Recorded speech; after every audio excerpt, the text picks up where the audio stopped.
On va voir maintenant le filtre à massif de zéolite.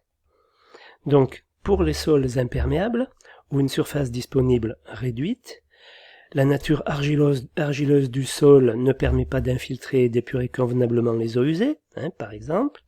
Ces eaux sont épurées au travers d'un massif de zéolite, puis collectées pour rejoindre un exutoire, un ruisseau ou un fossé par exemple. Ce dispositif compact permet de résoudre également des problèmes de place. Il est impératif d'avoir l'autorisation du propriétaire de l'exutoire, évidemment comme précédemment. Afin d'assurer la permanence de l'évacuation des eaux usées, la canalisation d'évacuation du filtre doit se situer à 10 cm au-dessus des plus hautes eaux de l'exutoire. Il faudra s'assurer d'une dénivelée suffisante, comme pour l'autre dispositif tout à l'heure, le filtre à sable drainé.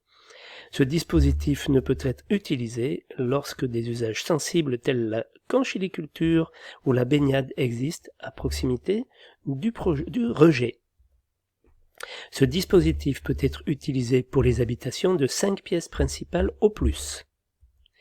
Il doit être placé à l'aval d'un pré-traitement constitué d'une fosse toutes eaux d'un volume minimal de 5 mètres cubes.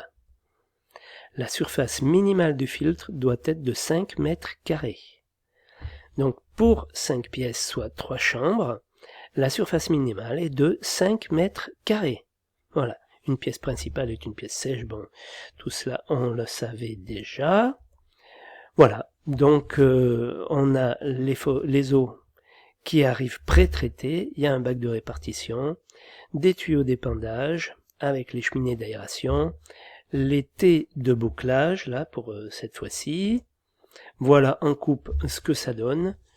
Donc on a, au lieu d'avoir du sable, on a deux types de zéolite avec du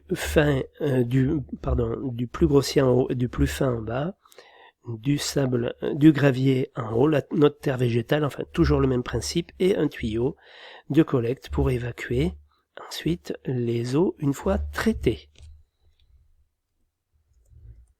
Une coupe dans l'autre sens, les tuyaux d'épandage, un géotextile adapté sous le tuyau d'épandage, un géotextile de recouvrement, la zéolite, les deux types de zéolite, une géogrille, puis le tuyau de collecte dans du gravier roulé et une coque étanche, voilà, pour assurer qu'il n'y ait pas de fuite dans un terrain qui serait très perméable ou imperméable autour.